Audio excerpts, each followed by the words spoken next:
En nombre de la Voz de la Esperanza, te damos la bienvenida a este espacio de estudio de la lección de la Escuela Sabática. Gracias por unirte a nosotros. Si estás viendo este repaso por las redes sociales, compártelo, ¿no es cierto? Compártelo para que otros puedan beneficiarse. Sí, sabes, somos bendecidos. Y te voy a decir por qué. Porque cada día recibimos hermosos mensajes de nuestros hermanos, hermanas alrededor del mundo. Les agradecemos por escribirnos y les saludamos en Cristo. Claro que sí, nos gustaría saludar a todos, ¿verdad? Así uno es. por nombre.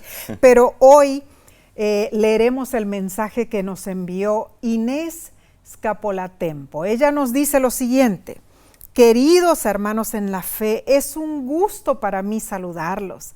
Les escribo de Tucumán, Argentina. Seguimos sus videos y son de gran edificación sábado a sábado. Es mi deseo que sigan siendo bendecidos y a la vez nos bendicen con sus estudios. Saludos, Maranata, dice ella.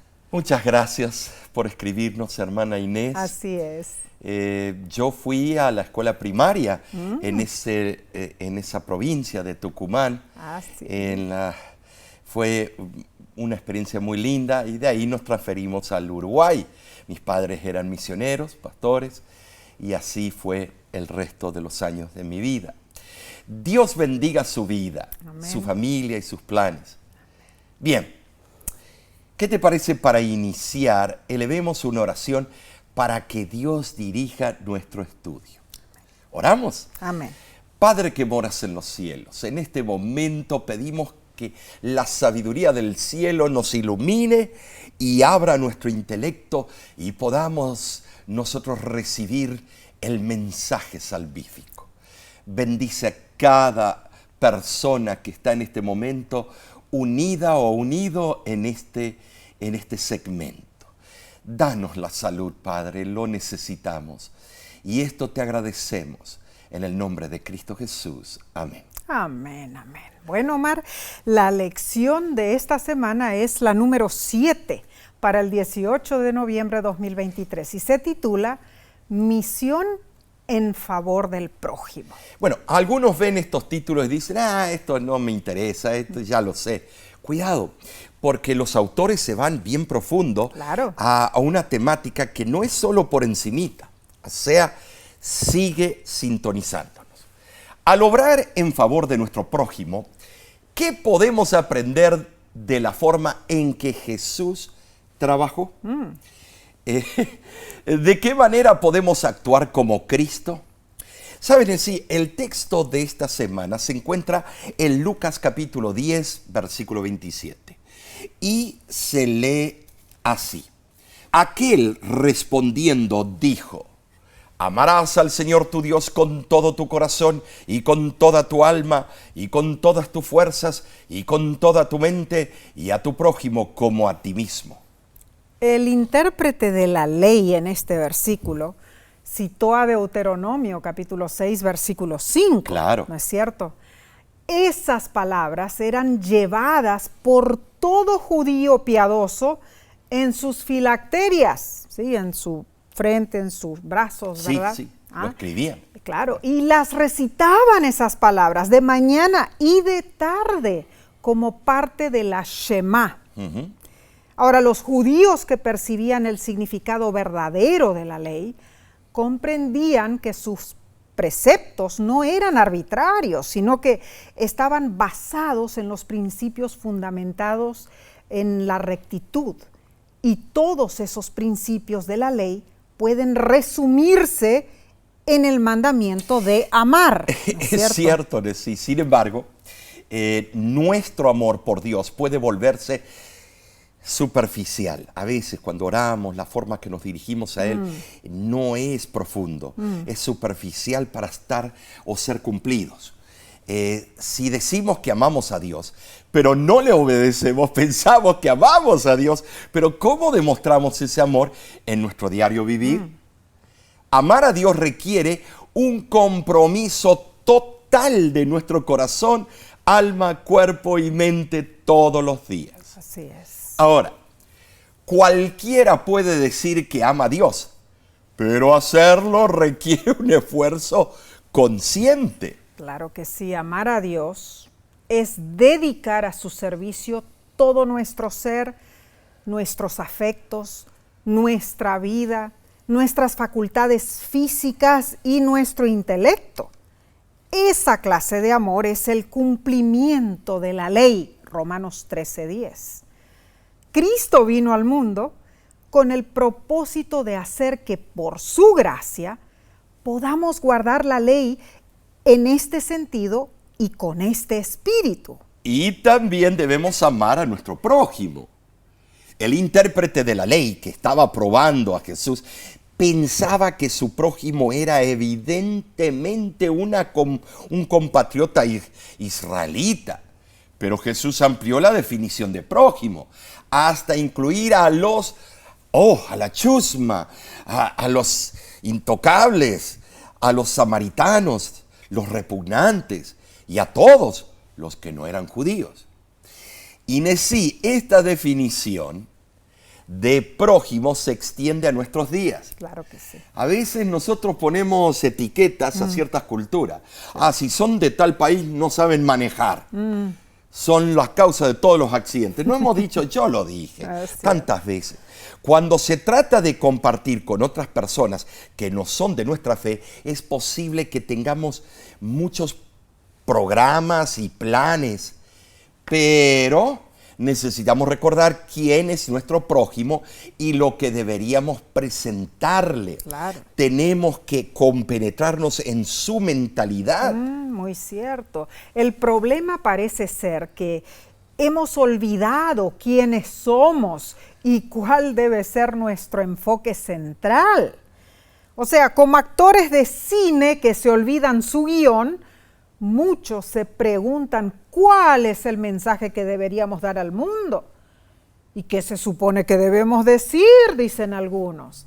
¿Cuál es el evangelio que debemos compartir y con quién lo debemos hacer? Fácilmente, sí. Podemos repetir el mensaje como loros, ¿cierto?, pericos, contando a otros acerca de Jesús. Sí. Porque lo tenemos programados allí en un microchip invisible. Pero si no lo tomamos en serio, si el mensaje no nos transforma a nosotros primeramente, si nuestras vidas no reflejan el amor de Dios, no compartimos el evangelio correcto, sí. Es falsedad y la verdad no está en nosotros. ¡Qué peligro! Tremendo. Hipocresía. Claro, el verdadero evangelio, hermanos, se trata de Dios. Sí, el Dios que nos ama, el Dios que ama a todos sus hijos descarriados, sin excepción. Ese es el Dios a quien nosotros amamos. Bueno, entonces, si lo amamos, amaremos también a nuestro prójimo. El erudito de la ley le preguntó a Jesús, ¿y quién es mi prójimo? El propósito de esta pregunta era evitar la convicción y justificarse a sí mismo. O sea, cuando una persona hace preguntas sutiles, es obvio que sabe la respuesta, y generalmente es porque reconoce que es culpable de algo y busca alguna razón o pretexto para no hacer lo que su conciencia le dice que debe hacer. Ese hombre era artero, solo quería embarullar a Jesús y causarle problemas. El asunto es claro. Debemos amar a Dios y eso es bueno e importante, pero Dios también quiere que amemos a todos los demás, porque nuestro amor por los demás refleja nuestro amor por Dios. De seguro, si amamos a Dios, debemos amar a nuestro prójimo, y esto es de suma importancia, hermanos. Primera de Juan 4:20 dice, si alguno dice, yo amo a Dios y aborrece a su hermano, es mentiroso, porque al que no ama a su hermano, a quien ha visto, ¿cómo puede amar a Dios a quien no ha visto? Y Pablo dice en Gálatas 5:14, porque toda la ley en una sola palabra se cumple, amarás a tu prójimo como a ti mismo. Esta semana, hermanos, aprenderemos cómo nuestra misión debe incluir una obra en favor de nuestro prójimo.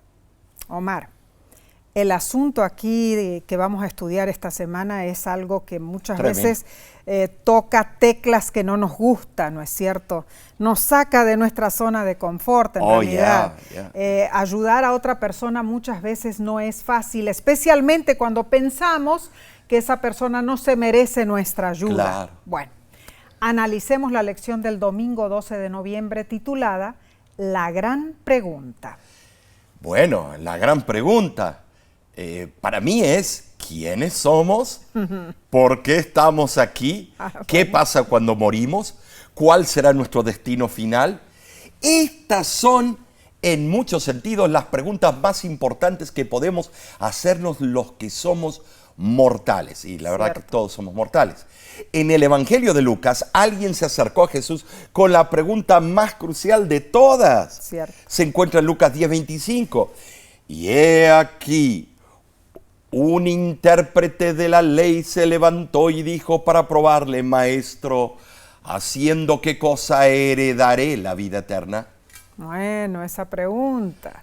Jesús estaba en su último viaje desde Galilea a Jerusalén, ¿no es cierto?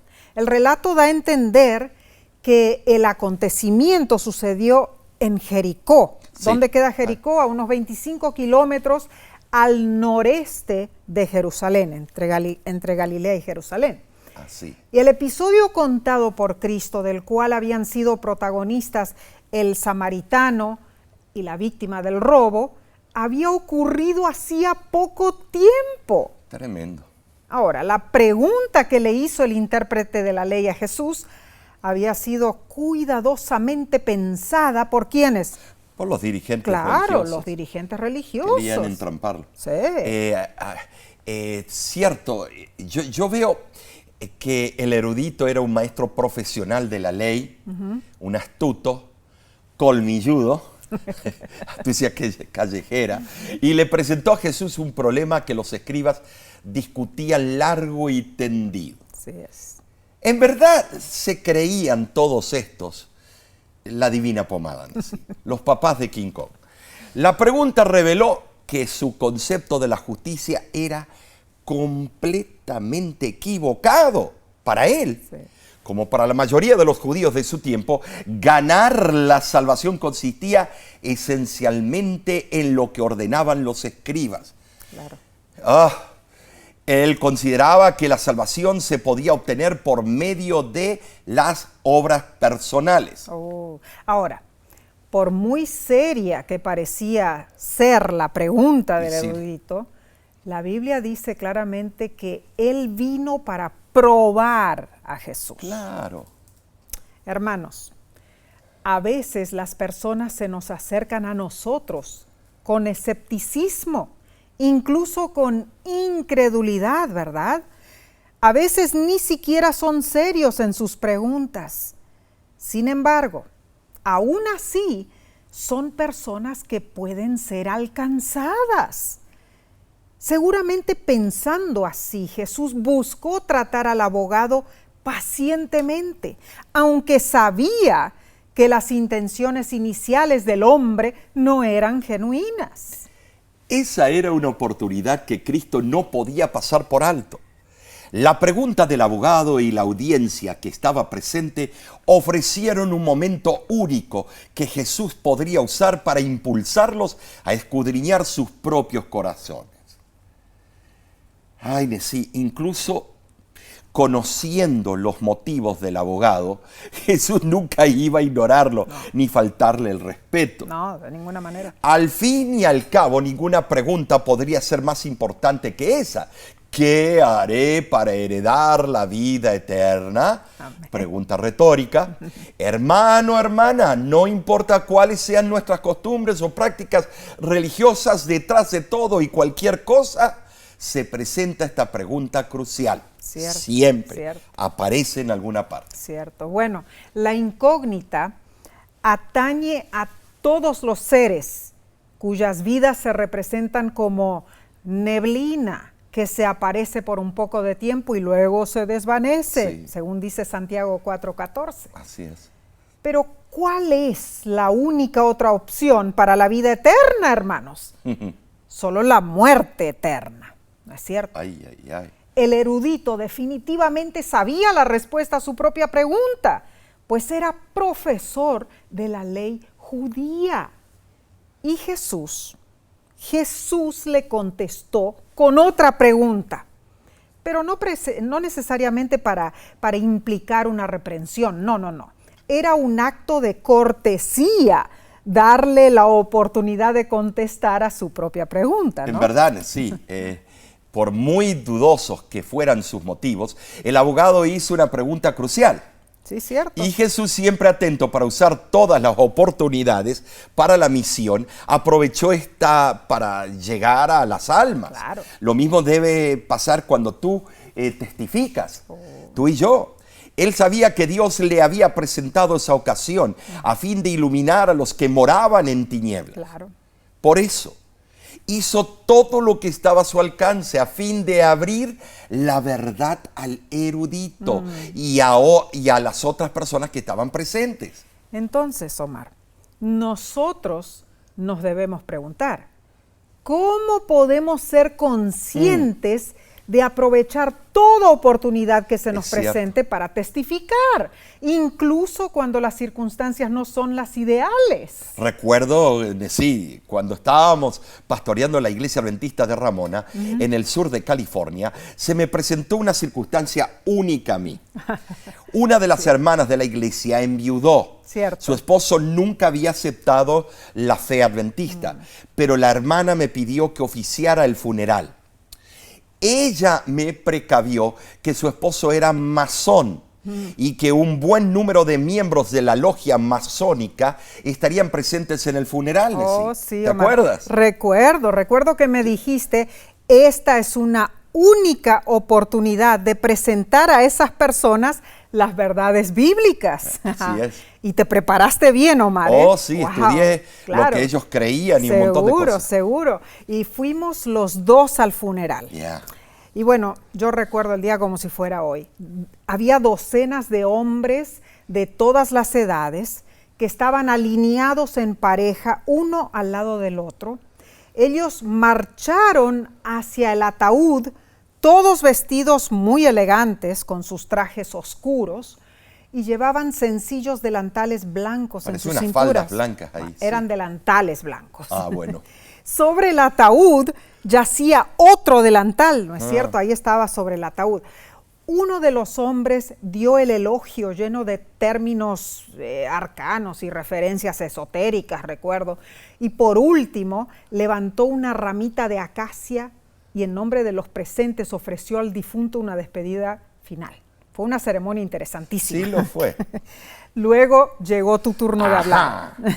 En esa ocasión incluí todas las doctrinas bíblicas que pude. Lo hiciste. Mi mensaje se basó en 1 de Tesalonicenses capítulo 4, versículo 13 al 17. Y sabes, al final del servicio el líder de los masones se me acercó y me agradeció por haber presentado un tema lleno de esperanza. Así fue. Verdaderamente no debemos derrochar ninguna oportunidad para llegar a las almas. Amén, amén. Vale la pena, hermanos, aprovechar todo momento que la gente nos da para hablarles del Evangelio. No rehusemos hablar de Dios.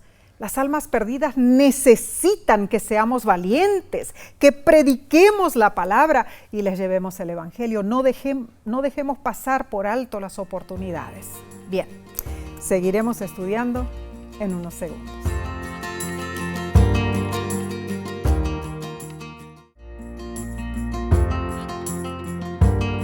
Te agradecemos sobremanera por acompañarnos. Oramos por ti para que este estudio te sea de gran bendición. Bien, analicemos la lección del lunes 13 de noviembre titulada El método y la respuesta de Jesús. Muy bien, no hay nadie sobre esta tierra que nos conozca mejor que Dios, ¿cierto? No, cierto. Ni siquiera nuestra madre o esposa, ni siquiera nosotros mismos. Lucas capítulo 10, versículo 25, interesante, explica que el abogado vino a probar a Jesús, o sea, tantear, a tentarlo, Pero Jesús sabía cuáles eran sus intenciones. Claro. Ellos se creían los superdotados. Así es. De hecho, Dios conoce todos los anhelos y deseos de nuestro corazón.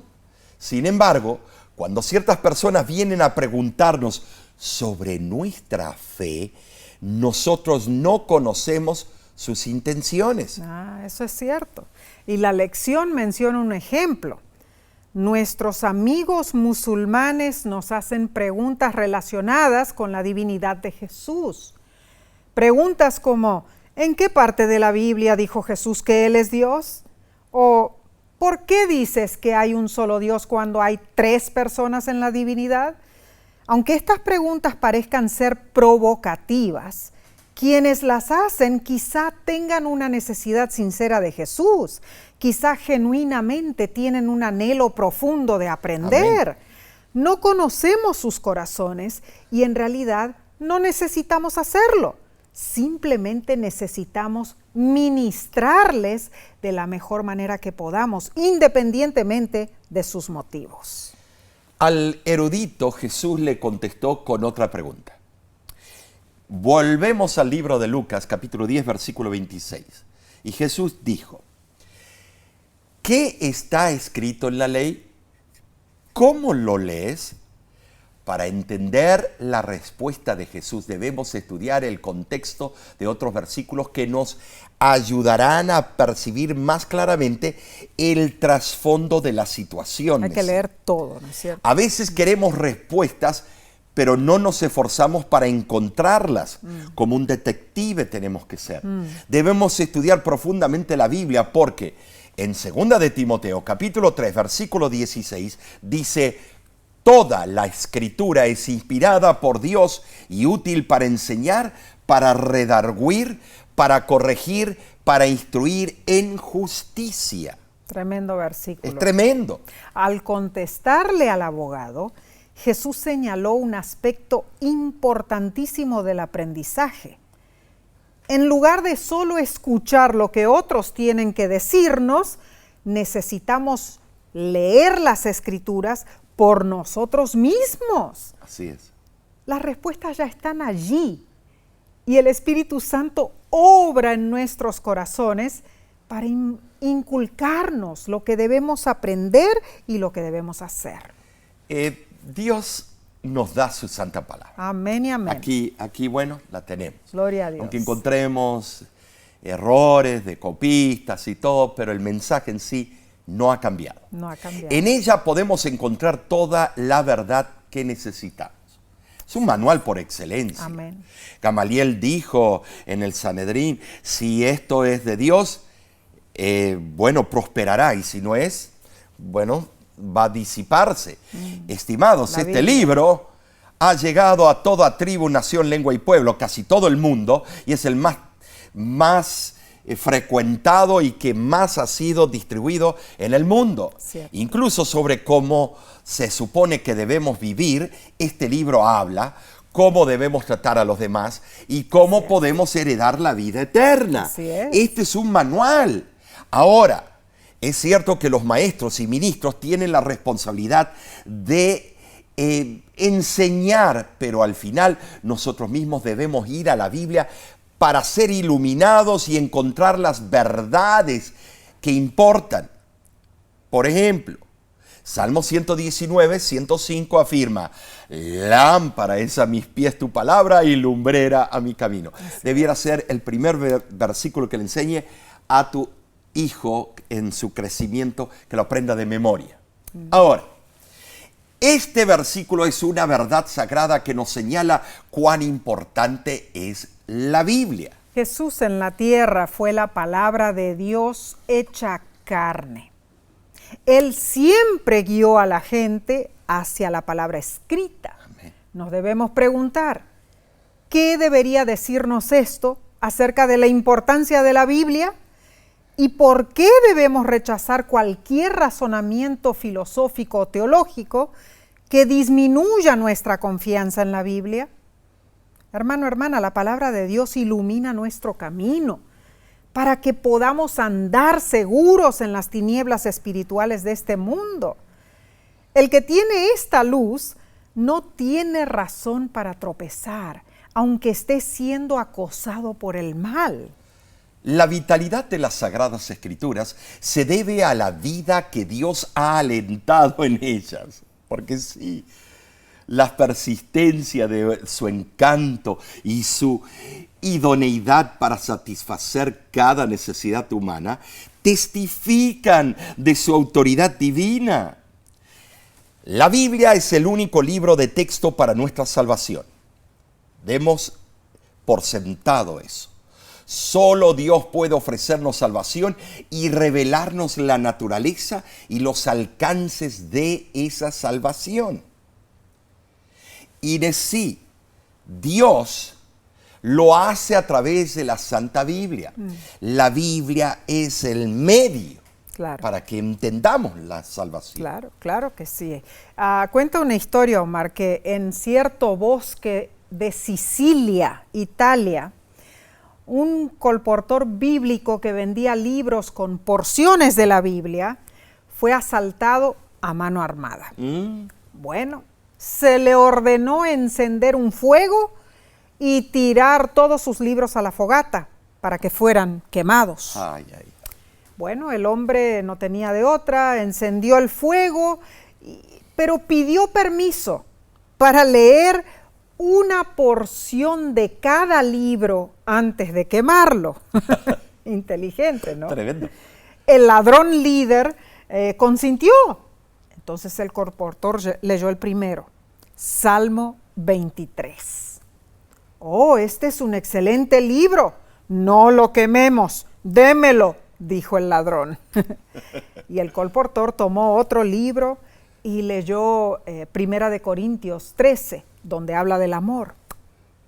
Me gusta lo que dice, deme ese libro también, no lo quememos, dijo nuevamente el ladrón.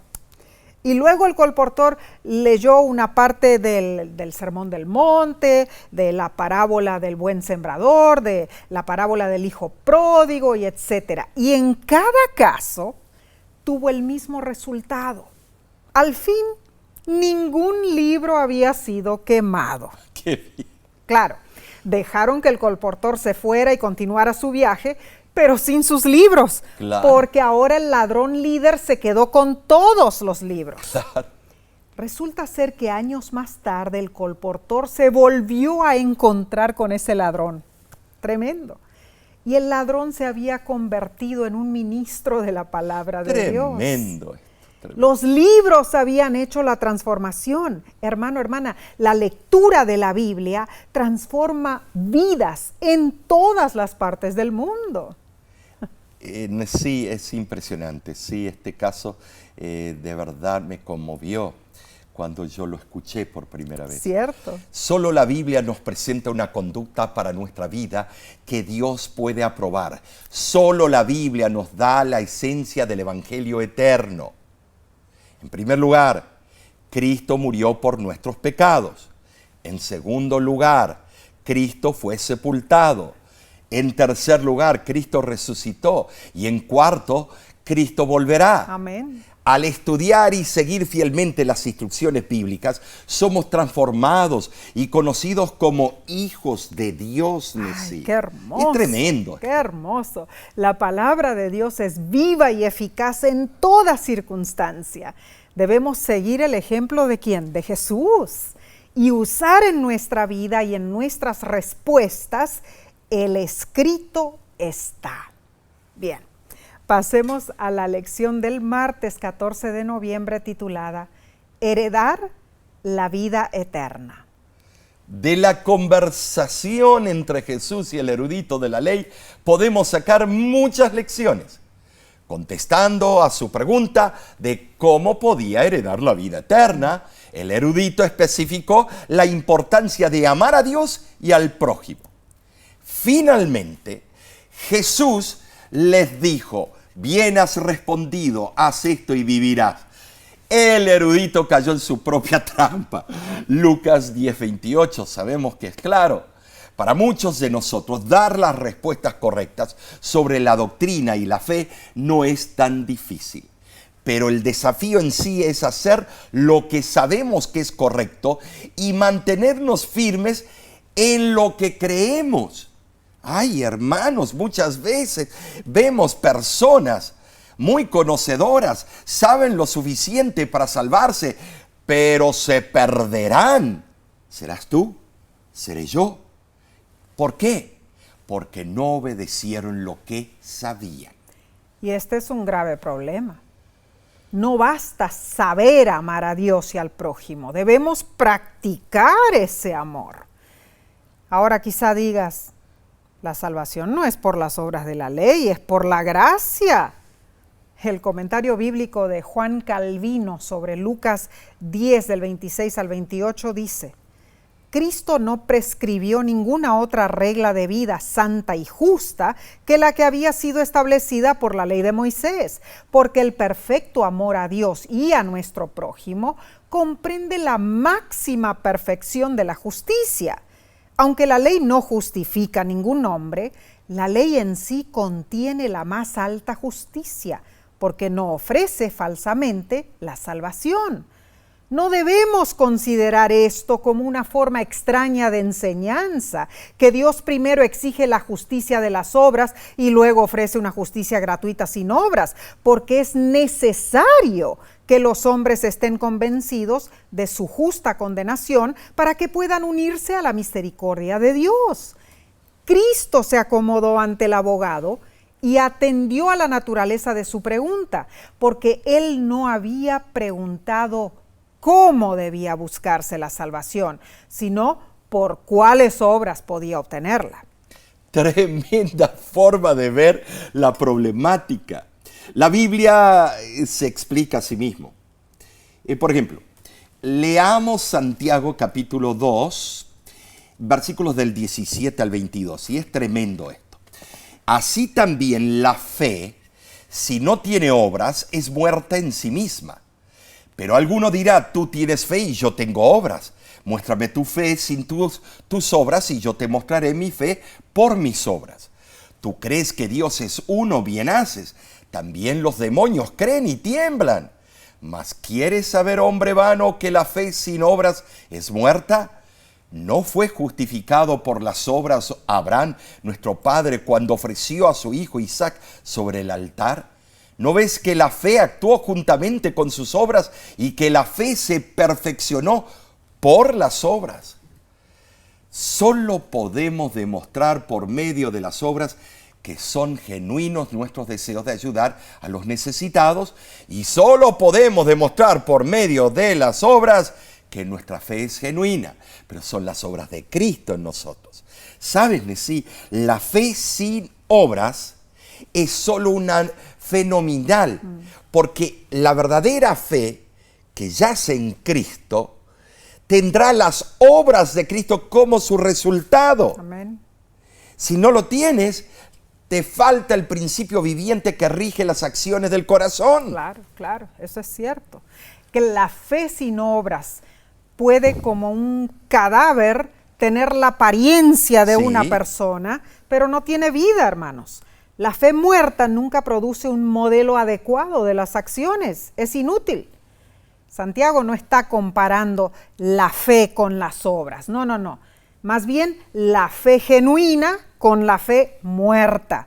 O sea, el que tiene una fe muerta puede creer en Dios y en su palabra, pero su fe es inservible, porque esa convicción mental no le da los frutos necesarios del servicio cristiano. Qué tremendo, qué profundidad este Seguro. tema. Es clave entender esto, hermanos. La fe genuina se demuestra en amar a Dios y en acciones desinteresadas, pues engendra el deseo de servir al prójimo. Claro. La fe no puede estar muerta, hermanos. Ahora, si amamos a Dios, leeremos a su palabra, oraremos, guardaremos sus mandamientos y seremos obedientes a su voz. Y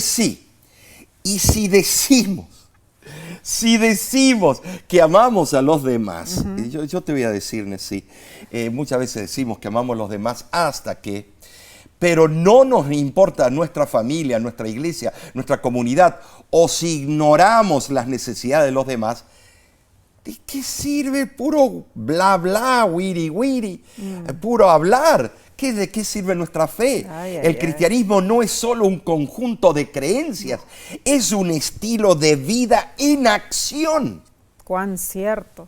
Santiago 2, versículos 15 y 16 lo explica claramente y dice: y si un hermano o una hermana están desnudos y tienen necesidad del mantenimiento de cada día, y alguno de vosotros les dice: id en paz, calentaos y saciaos, pero no les dais las cosas que son necesarias para el cuerpo, ¿de qué aprovecha? En nuestro trabajo con la Voz de la Esperanza tenemos el privilegio de visitar muchas iglesias adventistas alrededor del mundo. Cierto. Es hermoso cuando llegamos a una iglesia que tiene un proyecto de atención, de ayuda a la comunidad. Oh, sí. En esa iglesia podemos sentir la unidad entre los hermanos al hacer todo lo posible para atender a los necesitados. A los necesitados. Lo vimos cierto. En Laredo, Texas. Oh, eso. sí, en Silmar también. En Silmar, California. Claro. Lo vimos allá en Miami. Oh, sí. Tristemente visitamos otras iglesias donde reina la discordia, la crítica y la mala disposición. En esas iglesias podemos sentir la desunión entre los hermanos. Bueno, esas iglesias no las vamos a mencionar. No. Pero repitamos esto, Omar. El cristianismo no es solo un conjunto de creencias, es un estilo de vida, hermanos. Filipenses 2:4 dice: no mirando cada uno por lo suyo propio, sino cada cual también por lo de los otros. Hermano, hermana, ¿cuánto te importa el bienestar de los demás? Es cierto. ¿Cómo puedes aprender a preocuparte más por los que están a tu alrededor? Por la gracia de Dios, tu vida y tus acciones pueden transformar la vida de otros. Bueno, continuaremos estudiando y lo haremos en unos segundos. No te vayas, volvemos enseguida. Así es.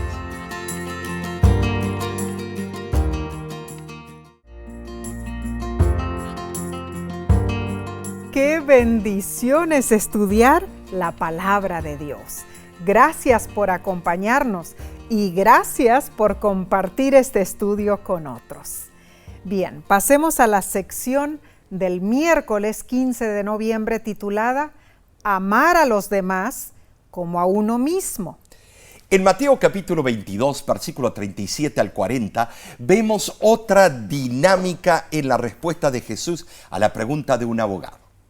Jesús le dijo: amarás al Señor tu Dios con todo tu corazón y con toda tu alma y con toda tu mente. Este es el primero y grande mandamiento. Y el segundo es semejante: amarás a tu prójimo como a ti mismo. De estos dos mandamientos depende toda la ley y los profetas.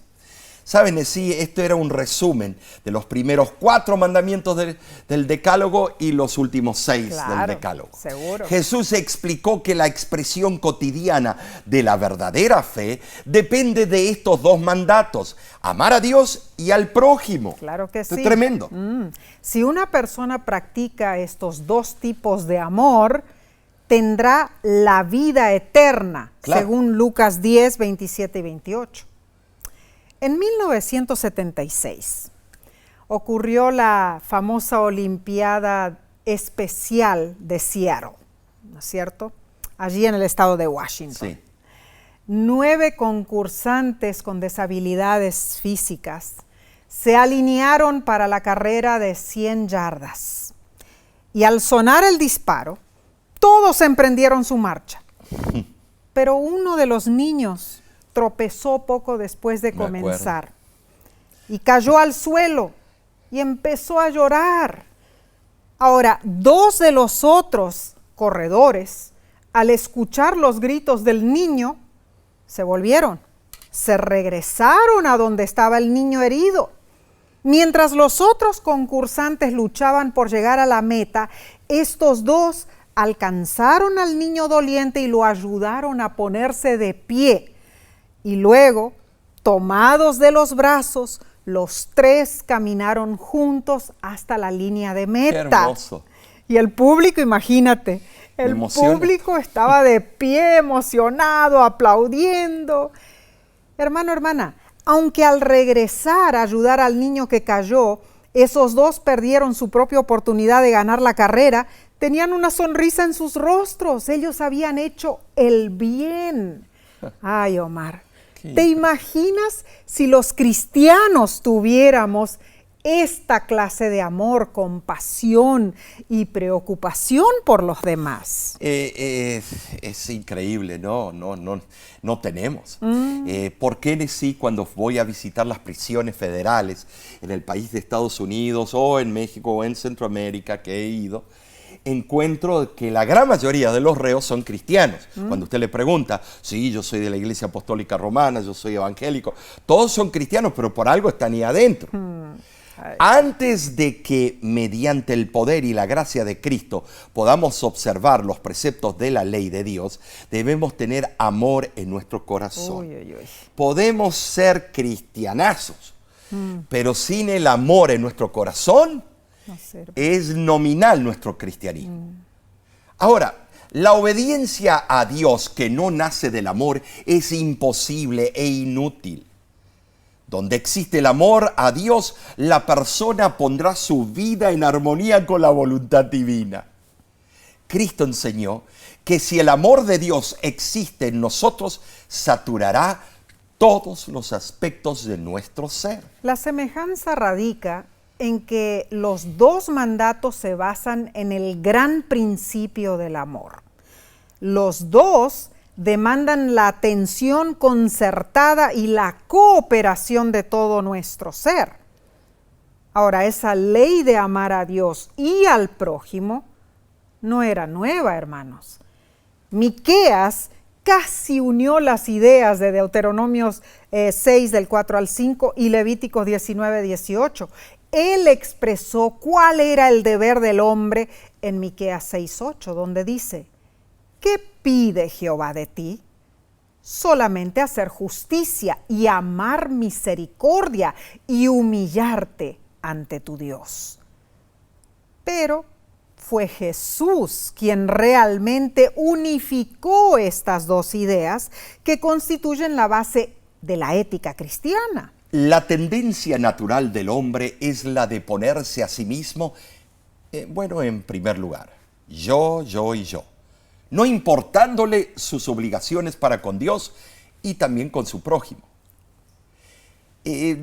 Para ser totalmente abnegados en el trato con nuestro prójimo, debemos amar en primer lugar a Dios. Claro. ¿Cómo vamos a amar a nuestro prójimo si no amamos a Dios? Seguro. En forma suprema debemos hacer. Seguro que sí. Este es el fundamento de toda conducta correcta. La sierva del Señor nos dice en el libro A fin de conocerle, página 296, lo siguiente: el amor es el principio que está a la base del gobierno de Dios en el cielo y en la tierra, y este amor debe estar entretejido en la vida del cristiano. El amor de Cristo no es vacilante, sino que es profundo, amplio y pleno. Su poseedor no dirá: amaré únicamente a los que me aman. El corazón que es influido por este principio santo será puesto por encima de todo lo que se asemeje a una naturaleza egoísta. Amén y amén. Tremenda cita. Impresionante, ¿no es cierto? Y para el apóstol Pablo, amar a Dios se puede ver solo cuando ese amor se ejemplifica en la forma en que tratamos a los demás. Gálatas 5:14 dice: porque toda la ley en esta sola palabra se cumple: amarás a tu prójimo como a ti mismo. Notemos, hermanos, que a pesar de que Pablo dijo que el justo por la fe vivirá, Romanos 1:17, vivir por la fe no es algo oculto, desconocido o invisible para los demás, porque nuestras obras prácticas demuestran la realidad de esa fe que reclamamos. Así es, hermanos. Y en 1 Corintios capítulo 13, Pablo declaró con ahínco que si decimos tener conocimiento, hacer grandes obras, tener una gran fe o incluso dar nuestra vida, pero no tenemos amor, nos volvemos como bronce que resuena o címbalo que retiñe. Wow. Primera de Corintios capítulo 13, versículo 1. Tremendo versículo. Al convertirnos en parte de la comunidad de Dios, debemos velar por los problemas de los demás y también experimentar lo que significa vivir y también sufrir con ellos. Al sufrir con nuestra comunidad, también cubriremos sus necesidades. Tremendo, Esto es vital, Omar. Nessie. Oh, sí lo es, sí lo es. Debemos ser vecinos de los necesitados. Así es, Nessie. Ahora, ¿cómo podemos saber cuál vecino necesita nuestra ayuda? ¿Nos estamos conectando con los que viven a nuestro alrededor? Esta es una pregunta que nos toca a nosotros también. ¿Con nuestros hermanos y hermanas en la fe nos estamos conectando? Dinos, ¿está tu iglesia aliviando el sufrimiento de los necesitados o está contribuyendo a su sufrimiento? Ya sea intencionalmente o por ignorancia, hermanos. Debemos involucrarnos en la obra de amar a nuestro prójimo como a nosotros mismos. Bien, vayamos al estudio del jueves 16 de noviembre titulado La historia del buen samaritano hoy. Me encanta. Ustedes dirán, bueno, pero ya hemos hablado tanto, hay sermones y todo, pero me encanta cómo encaran estos autores Seguro a esa que sí. historia. El erudito de la ley estaba seguro de haber dado todas las correctas preguntas y respuestas a Jesús. ¿Cierto? Su problema era poner en práctica los consejos bíblicos. Bueno, era un problema hace 2000 años atrás y también es un problema para nosotros hoy día. Para atrapar a Jesús, el erudito hizo una pregunta adicional. ¿Quién es mi prójimo? Y Jesús procedió a contar la historia de Lucas capítulo 10, versículo 30 al 37. Ahora, Nessie, me encantaría que lo leas. Sí, claro. Esa historia es impresionante. ¿Puedes tú leerlo? Tenemos que leerla, Omar. Así dice la historia en Lucas. Respondiendo Jesús dijo, un hombre descendía de Jerusalén a Jericó y cayó en manos de ladrones, los cuales le despojaron e hiriéndole se fueron dejándole medio muerto. Aconteció que descendió un sacerdote por aquel camino y viéndole pasó de largo.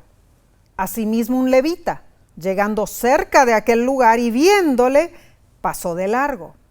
Pero un samaritano que iba de camino, vino cerca de él y viéndole, fue movido a misericordia, vendó sus heridas y poniéndole en su cabalgadura, lo llevó al mesón y cuidó de él. Otro día al partir, sacó 2 denarios y los dio al mesonero y le dijo, cuídamele, y todo lo que gastes de más, yo te lo pagaré cuando regrese.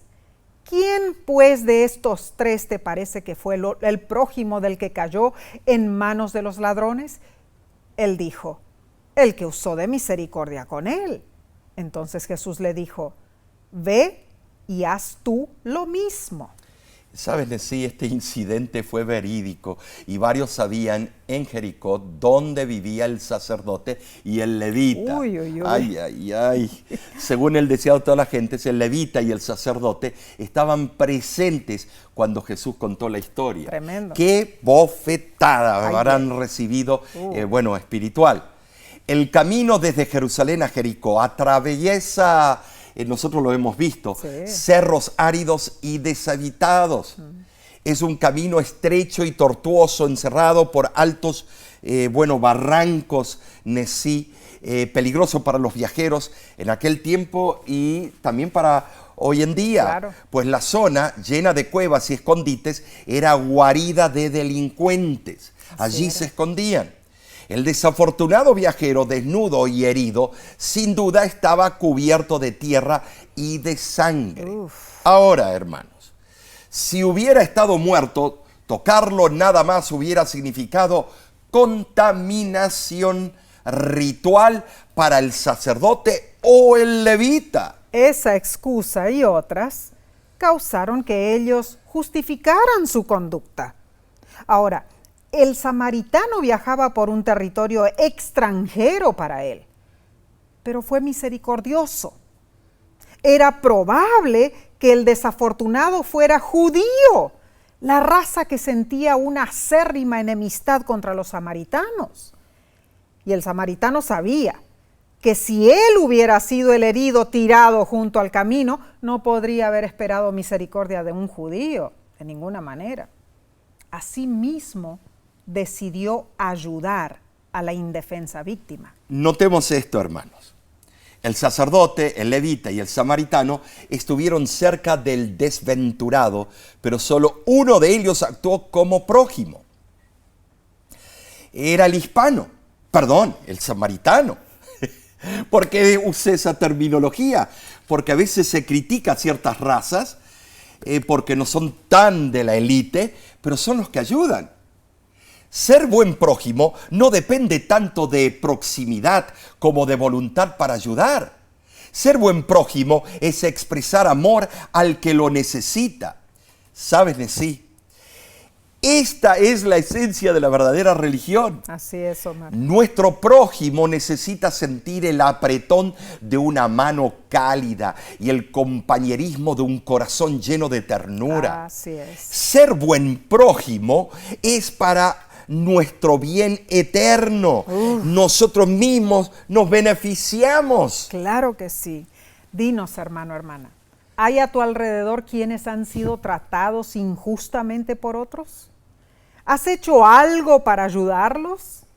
Omar, hace solo unas semanas me escribió una hermana, no voy a mencionar su nombre, pero ella me estaba contando que en cierta iglesia adventista de Sudamérica, la hermandad y el pastor se negaron a ofrecer ayuda a un señor necesitado. Toda moneda tiene doble cara. Claro. No sabemos todos los detalles, pero si así fue, es triste. Pero a veces incluso los pastores, ancianos y miembros de la iglesia no ayudamos a nuestro prójimo. Es cierto. Me incluyo, nos incluimos. Claro. A veces personas de otra fe pueden ser más amables con los demás que nosotros. He visto budistas, hinduistas ayudar al que estaba quebrado, tirado en el piso, mejor que muchos de nosotros los cristianos. Podemos hablar de ser amables, pero no atendemos a nuestro prójimo. Si nuestra fe significa algo, debemos tender la mano y ayudar en lo posible a los necesitados. Ay, es cierto, Omar. Ahora, el deseado de todas las gentes, página 464, dice, así la pregunta, ¿quién es mi prójimo?, está para siempre contestada. Cristo demostró que nuestro prójimo no es meramente quien pertenece a la misma iglesia o fe que nosotros. No tiene que ver con distinción de raza, color o clase. Nuestro prójimo es toda persona que necesita nuestra ayuda. Nuestro prójimo es toda alma que está herida y magullada por el adversario. Nuestro prójimo es todo aquel que pertenece a Dios. Gloria a Dios. Ahora, la lección nos presenta dos desafíos. Primero, comienza a orar diariamente por alguien que sea diferente a ti, incluso por alguien que quizás no te guste personalmente. Eso es un desafío. Segundo desafío, enumera 3 nombres de tus conocidos no adventistas. Identifica sus necesidades emocionales, físicas, sociales. Considera cómo puedes ministrar a esa persona y hazlo esta semana. Alabado sea Dios por abrir nuestros ojos con este estudio. Repasemos. En primer lugar, las almas necesitan oír de Dios. No desperdiciemos las oportunidades. Número 2, la palabra de Dios es viva y eficaz. Siempre debemos contestar con un escrito está. Así es. Número 3, el cristianismo no es solo un conjunto de creencias, es un estilo de vida.